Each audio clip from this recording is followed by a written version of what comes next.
That's right. We have news from across the border. And tonight, Bobi Wine remains a man under siege with his wife. The two are unable to leave their Magere home, which remains surrounded by police and the military. One man who knows that scenario all too well is former presidential candidate Dr. Kiiza Besigye, who vied for the presidency 4 times and endured near similar treatment at the hands of the state. Our very own Wahiga Maura spoke to him at his Kasangati home. And here is that exclusive one-on-one. Take a look. Dr. Besigye, thank you so much for speaking with Citizen TV. I want you to help set the record straight. Did you boycott this election? Not at all, because my party, which is Forum for Democratic Change, is in the election. I did not become its candidate in this particular election because of some reasons I discussed with them and which they agreed with me about. Since 2011, I've been saying that my role in elections will change, because I got to the firm conclusion after the 2011 elections that elections in and of themselves will not cause the change that we need. That we need to build different competencies within the Ugandan society to be able to assert their will. Honorable Besigye, would it not have made more sense for the opposition to unite and field a joint candidate, possibly with you as the presidential candidate and Bobi Wine supporting you on that? But it's never easy to have a pre-election coalition, especially when there is no unanimity in the definition of the problem. Then they see other groups as competitors, as competitors for the same office. Now that makes it difficult to have one sort of movement against the government. Any advice to Bobi Wine? He now finds himself under house arrest. After most of the other elections, you also are under house arrest. He has some decisions he needs to make. What advice would you give him? Well, I'm afraid I wouldn't have much advice, because if I had, I would have used it myself when I was in a similar situation. But I think the advice I would give is to his supporters, more than to him, to appreciate that the challenge we have in this country is huge and cannot be sorted by any one person, one leader, one formation, one group. That we all, as citizens desirous of change, we all need to rally and continue the struggle. Dr. Besigye, the country hasn't had internet access for the last 4 days. In your view, in terms of losses, what does that look like? Huge, huge, huge, very huge. Not just to the economy, but to many, many aspects of life. The internet now plays a central role in nearly every aspect of life. You know, if you go to a doctor, and I am a doctor, quite often I will check the internet, what is the latest in this situation, what are the complications bound to, because I don't have to keep all this, and I would not know what has happened in the US. So it's very, very pervasive, the kind of influence. So the losses are huge. Dr. Besigye, power is a strange thing. Everybody's looking for it. How sure are we that if you had gotten into power those many years ago, you wouldn't be doing the same things you're accusing His Excellency the President of? I can tell you that I would be different. But the question is, how would anybody believe what I say? And I'm telling you that it's not possible. Certainly, I cannot believe what anybody says in politics, that's what they will do. And that is why my energy in politics is not so much to become a leader, but to have an empowered population to check a leader. The guarantor for good governance is the population, not the leader. Leaders will always say there are all kinds of, and also I am, experienced enough to know that human nature is inherently selfish. And therefore, to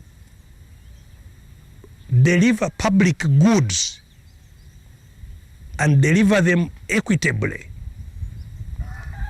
you need pressures or demands that cause you to do that.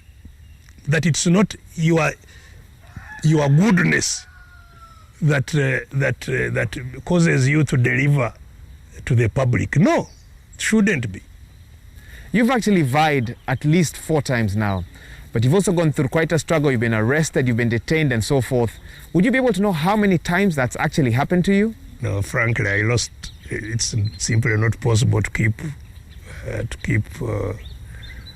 count of the numbers of times I've been charged, the numbers of times I've been arrested, the numbers of times I've appeared in court. They are just countless. Just last week I was informed of a case that had been dismissed in Mbarara, a southwestern city now, turned into a city recently, where I had been going to court for about 3 years. I now read that the case had been dismissed. I had forgotten about that particular case. On that was 2006. I was charged on 4 charges, all capital. I was charged of terrorism, of treason, of rape, and of illegal possession of guns, all at a go. And I was charged in the military court and in the civilian court at the same time. And I was, of course, nominated from prison that time, because that I was arrested just before nominations. I was nominated from prison and stayed in prison until January, when I got bail. Now, when I got bail, then the trial began of the rape. And throughout the campaigns, I was in the court in the morning being tried for rape, in the afternoon campaigning. And the judgment was never given until after the elections. So people went to vote not knowing whether I am going to be convicted of rape. In your view, Dr. Besigye, how bad will it be if you never became president? In fact, it's not an aspiration that I aspire to become a president. No, I aspire to live in a free, democratic country. And my political engagement is about just that. Let's now cross the borders and head to Kenya, where a handshake that happened 3 years ago has fundamentally changed the politics that happens there. Some say it was for the good of the country. Others have a contrary opinion. What view do you hold on that model of the handshake? Well, frankly, I don't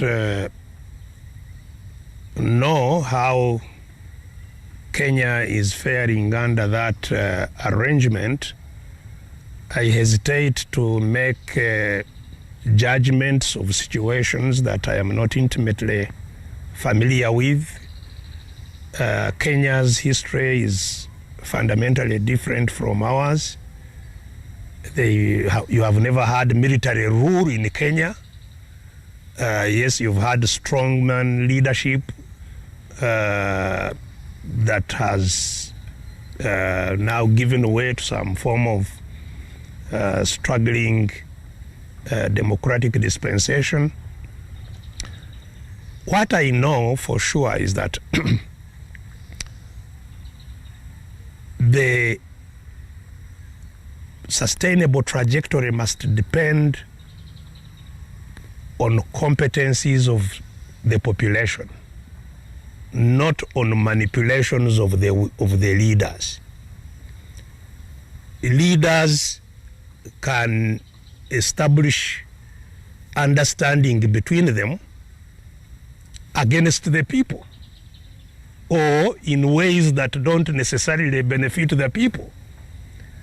So I'll be keenly observing how the election after the handshake plays out, and whether people indeed have the initiative and the ability to direct what happens during and after the next election. By people, you mean the voters? The voter, yes, the population. And that they can do so in freedom, and that the outcome is respected, and that it's transparent, and so on and so forth. That's what would be more interesting for me. But what appears, at least for the people a bit removed from the situation like us here in Uganda, is that I think the handshake helped to calm down very tense situations that could have been disastrous for the country, and life continued and business has continued, which helps the population also. But I can't say anything beyond that, because I don't know how that has translated into the political empowerment of the population to take charge of the situation in the country going forward. I asked some of my friends in Kenya shortly after the handshake, not very shortly, and some of whom were very instrumental in both sides. And they told me that the only people who know what that handshake really is about are the two who shook their hand. and that sounded very strange to me.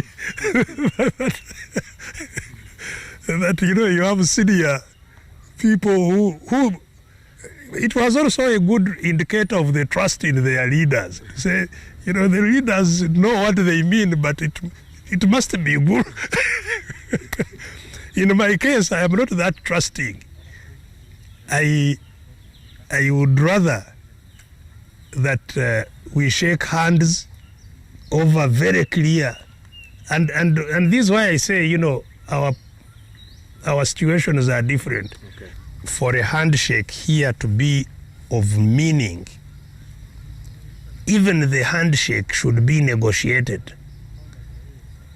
so that you shake a hand on account of a concrete agreement of what is going to happen going forwards, what fundamental reforms are necessary for the country. Once you agree on the fundamental reforms, shake hands and implement those reforms. Then that is a wonderful thing for the country. Great insights by Wahiga. Very interesting insights from Besigye. Well done. Yep. Well done. Speaking of interesting, Michael Kinyi is in the house.